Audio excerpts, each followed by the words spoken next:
PCC के सदर हैं, उन्होंने आपको आंकड़े भी दिए कि कितनी सीटों पे नेशनल कॉन्फ्रेंस, कितनी सीटों पे कांग्रेस और कितनी सीटों पे हम जो है फ्रेंडली कॉन्टेस्ट करेंगे। ये सब आपके सामने है ना। अगर इससे हटके कोई बात करनी हो वो दूसरी बात है, पूछिए फिर। Sir, what are those friendly fight seats? Can you name please? ना वो लिस्ट निकलाने दीजिए, आपको पता चल जाएगा। उसमें से 3 ऐसे हैं जो हमारे लिए छोड़ना मुश्किल था और 2 सीटें ऐसी हैं जिनके लिए कांग्रेस को मुश्किल हुई थी उन सीटों पे कोई फैसला लेना। तो इन पे हमने तय किया कि इन पे हम दोनों पार्टियां जो हैं अपने उम्मीदवार खड़े करेंगे। हमारे लिए बीच में अभी शाम को एक और मुसीबत ये बनी थी कि बिना हमें बताए सीपीएम ने देवसर से भी एक कैंडिडेट उठाया था, जिससे कि हमें फिर कुलगाम में परेशानी होती और कुछ वक्त तक ऐसा लग रहा था कि शायद कुलगाम में भी फिर हमें फ्रेंडली कॉन्टेस्ट करना पड़ेगा।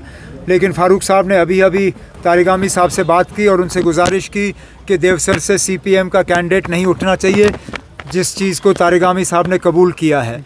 तो अब कुलगाम की सीट भी फिर हम तारिगामी साहब के लिए छोड़ देंगे। उमर साहब, अब तो फैसला हो गया, अब तो कोalition भी हो गया है, तो क्या आप चुनाव लड़ रहे हैं? क्योंकि कल से खबरें आ रही हैं कि आप गांधरबल से चुनाव लड़ रहे हैं।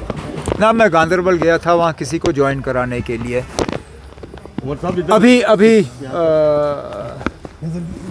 मैं अभी अपने साथियों से इसमें बात कर रहा हूँ। मैं एक आपने सवाल किया तो मुझे सवाल का जवाब दे देने दीजिए आप।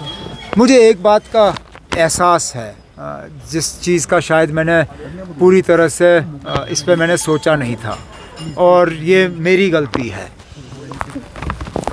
जिस असेंबली के लिए मैं खुद लड़ने के लिए तैयार ना रहूं, उस असेंबली के लिए मैं लोगों से कैसे उम्मीद करूं कि वो वोट डालें?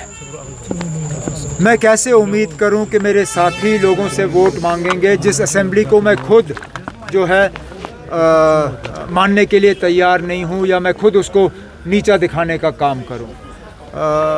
ये चीज़ जो है मेरे ऊपर एक दबाव सा बना हुआ है इस चीज़ को लेके, और मैं नहीं चाहता हूं कि लोगों को मैं कोई ऐसा गलत सिग्नल दूं कि मैं लोगों को कहूं कि आप जाओ जी इस असेंबली के लिए वोट दो, लेकिन मैं इस असेंबली को नहीं मानता हूं।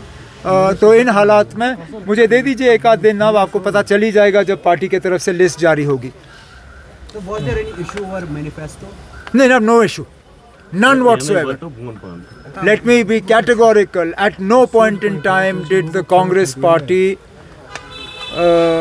raise any objections to our manifesto.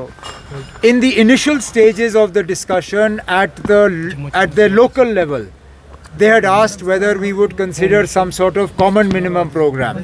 And we told them very clearly that common minimum program is always arrived at after you receive a verdict from the people, after you win an election.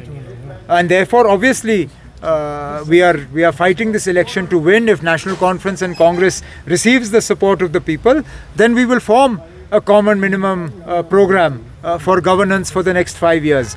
But we did not discuss our manifesto with Congress, and nor have we asked Congress what they are going to include in their manifesto. How do you perceive BJP's strong opposition to the manifesto? The Congress didn't come to discussion. No, well, that is an internal matter between the Congress. How can I force them to discuss something? और BJP के तरफ से तो इस तरह की बातें आनी ही है ना। अब आप लोग को लगता है बीजेपी नेशनल कॉन्फ्रेंस के मैनिफेस्टो पे अपना मोहर लगाएगी? बिल्कुल नहीं। बीजेपी को अपना हाउस जो है उसके तरफ देखना चाहिए। आज जो बीजेपी की हालत हुई, ये पहली, जैसे मैंने कहा, ये पहली बार मैंने देखा है कि बीजेपी ने अपना लिस्ट जारी करने के 10 मिनट के अंदर अंदर उस लिस्ट को डिलीट किया। आज उनके दफ्तरों में कुर्सियां तोड़ी गई, बुरा हाल है उनके दफ्तर में। बीजेपी अपने घर को ठीक रखे, हम अपने घर की तरफ अपनी तवज्जो देंगे। Sir, why PDP is out of the game? क्योंकि आप पैंथर्स पार्टी से बात हुई, सीपीआईएम वो भी तो। ये मेरा काम नहीं है इस चीज़ का जवाब देना।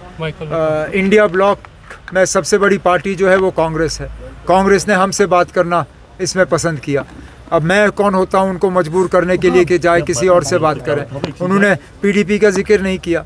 और मामला वहीं पे खत्म। मुझे ना आज अभी 2 मिनट पहले सीट शेयरिंग से फुर्सत मिली।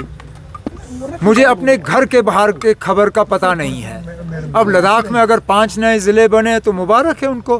वैसे इसमें भी अब पता नहीं उन्होंने रेशियो क्या बनाया है।